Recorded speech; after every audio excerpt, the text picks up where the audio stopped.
Ito 2,516 na lang. 2,516 from 3,595, 2,716.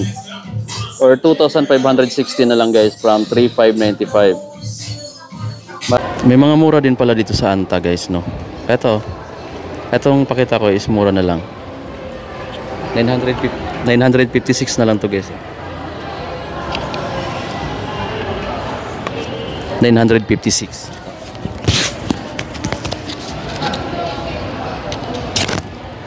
Ito dry fit na t-shirt ni Anta. Ganun ang print. Ito guys, so, yung shirt nila discounted na rin. 1,436 na lang. 1,795 dati. 1,436 na lang din ngayon. Yung mga dry fit na t-shirt, short niya na ni Anta.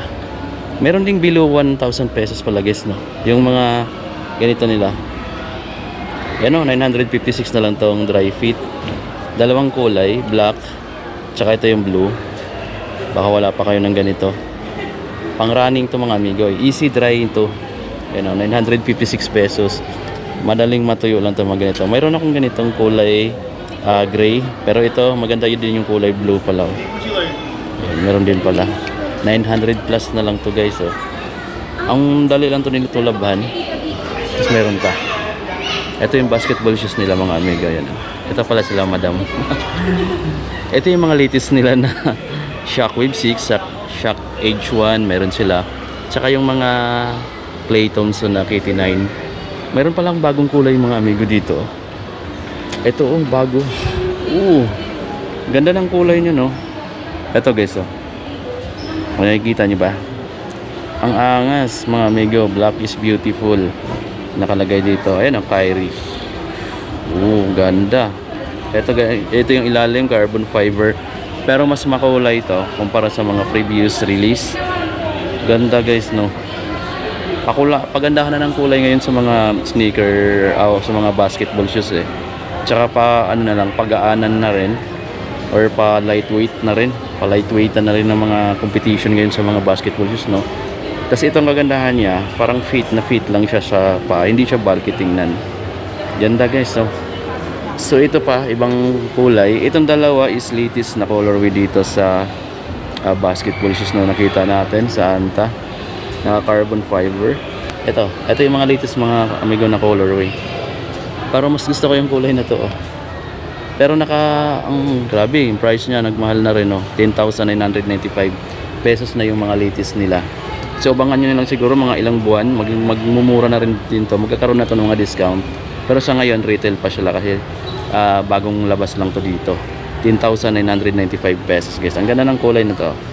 Tapos mayroon siyang isa pang colorway, itong blue and blue white. Meron pang isang colorway. So actually yung tatlo is tricolor siya or multi-colorway. Tapos same na din ang price, 10,995 pesos guys. Ito pa rin yung ilalim, pare-pareho lang din naman sila ng design. Shockwave 5 Pro lang to. Tapos ito yung Shockwave 6. So meron dito. Ayan, ito yung mga latest nila. Tapos mayroon din dito mga naka-discount. Pakita lang natin to. 7,595. Ito yung True triple black. So ito yung ilalim. Ito yung kabilang side. Tapos yung price nito is halos pareho lang din naman mga amigo. Ito yung maliit na size. Ito yung price niya, 7,595. Meron pa ditong isang kulay. Etong blue. Tricolor din siya. Tapos meron ditong discounted na sa ilalim. Yang. Ito yung Shockwave Age 1 na naka 5 to 76 na lang. From 6,595. 5 to 76 na din dito. Ito yung ilalim naman yung design niya. So inspired by rin siya sa Kyrie design guys, no? Tingnan nyo dito sa ilalim. Tapos dito pa yung black. Ganon din yung design niya. 5 to 76. So ito yung medyo latest lang to na release. Pero discounted na rin agad dito. Tapos mayroon sila ditong Kaiwan na triple black. Parang maliliit yung mga size nung nandito. So para pang bata na itong nandito. Ito pa oh. Dalawa yung kulay pero pang bata guys, no? Yan, pang bata na lang yung available. Tapos dito sa ganito nila guys, yung attack nila naka sale na oh. 3,797 na lang. So ito yung budget type dito mga amigo na basketball shoes. So latest na release lang din naman to. Meron pang isang kulay. Meron pa dito. Meron pala dito magandang kulay ng Shockwave 6. Ayan. Ito yung gusto kong colorway dito. So pwede mo na siya ipamorma rin. Pwede mo na siya panglakad mo guys, oh. Maliban sa basketball shoes na to, maliban sa pang basketball shoes to, pwede mo na siya pang casual or pang lakad, pamorma, di ba? Kasi fit na fit lang siya, oh. Ganda ng kulay nito. Pero siguro may iba kasi na ayaw ng mga matitingkad na kulay. Meron din ka namang choices dito kasi meron pang ibang kulay. 7,595. Maliban dyan, meron pa siyang ibang kulay. Kung gusto mo naman ng triple black, ito. Kung gusto naman din mga amigo ng mga latest, ito yun. Ito yung mga latest nila. Ito naman guys, yung kay Kyrie pa rin. Pero ano to guys, lifestyle shoes ni Kyrie. Ayan. 4,595 lang din siya dito. May print lang siya dito na Anta basketball pero lifestyle shoes siya guys, look. Ayan, dalawa yung kulay dito sa lifestyle shoes. Ito yung black. Tapos siyempre, ayan, may logo ni Kyrie dito. 4,595. Retail sila dito. So lifestyle shoes. Meron pa dito pero pareho lang din naman yan.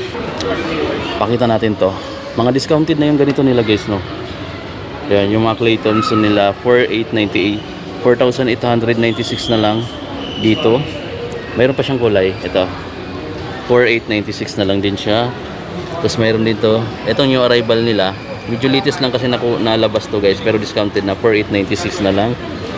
Ito latest din to, pakita natin. Ganda nito guys, oh.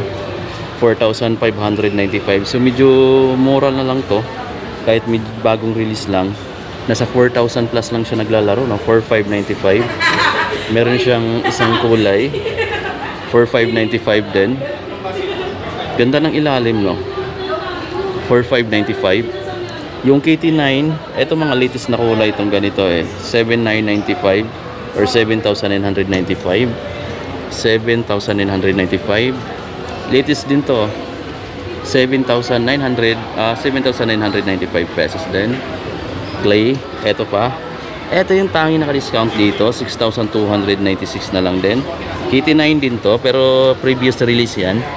Mayroon pa dito, ayan, Klay Thompson din, 3,836 na lang, 3,836. Ito yung black and white, ganda, 3,595 guys. So ito, kung gusto mo ng mura lang, ito, budget type lang siya guys. So 3,595. May budget type pa dito isa, 3,595. Ito yung mga budget type guys na basketball shoes na naka-sale na dito, 3,595 din to sa Anta. Ito pa, 3,595. So yun guys, so yung mga ganitong design, nasa 3,595 na lang. Yung ganito naman nila is 4,636. Discounted na rin from 5,795, 4,636 na lang guys. Ito pa, 4,636 na lang din to. Diba? Tapos mayroon pang ganito, 6,595. 6,595 sila dito. Ato 6,595. Diba? Ito pa mga amigo, 6,595. Ang daming mga latest dito mga amigo. Medyo sadyain kasi itong store na to. 4,636 na lang din to. So yun lang ko update sa mga latest nila. Dito pala yung pinakabago na kulay. May kulay pink na pala sa Kaiwan. Guys, no? Ayan, 7,995 pesos. Kaiwan na kulay pink. Baka beat nito yung colorway na itong mga amigo. Pink, all halos pink yung dito sa banda sa kabilang side. Dito, may konting tone siya ng white. Etong foam na to. Ganda. Kyrie Irving. Sa strap may naka-print. Tapos meron itong Chinese character na di ko maintindihan kung anong ibig sabihin. Tapos may logo dito na minimal. Ito yung ilalim. Ganda dito ng gripping nito. Diba? Ayos guys. So kung naghanap ka ng bagong colorway ng Kyrie Irving shoes or Kaiwan, mayroon na sila ditong kulay pink sa SM North EDSA. So yun guys, no, ito yung mga bago. Ito yung pinaka-latest na colorway ng Kaiwan. Tapos ayan yung mga latest yun nandito. Pakita ko pala sa inyo to guys, kasi may kulay orange pala dito. Ang tingkad ng kulay nito. New arrival to guys, no. Siyempre mga nitro age pa rin to. Ayun, no. Di ko alam kung napakita ko na to dati. 6,595 yung price nito, retail. Kasi bago. Ayan, mayroon pa siya ditong new arrival na nilagay nila. Lagay natin dito guys, no. So yun yung mga latest. Meron pa pala dito sa taas. Di ko napakita to guys, no. Sorry. So ngayon ko lang siya napansin. 5,995. Ang ganda rito, nagre-reflect. Parang ano siya, sticker na nagre-reflect sa likod. Pati yung logo ni Anta, oh. Ito maganda talaga siya. Nitro Age pa rin siya, guys, no. Grabe. Wow, halos ano na, nag-improve, paganda ng paganda talaga yung mga bagong release ni Anta. Ang pinaka napansin ko is mas lalong nag-lightweight na yung mga basketball shoes nila. Ayun, sobrang lightweight na. Tsaka mas ano na siya, mas pinasiksi na yung mga ano na niya, yung mga design. Hindi na tulad sa ibang mga previous release na bulky tingnan. Ito, pwede mo na siyang pamorma, no? Pwede mo siyang pamorma, guys. Ayan. Meron pa sa taas.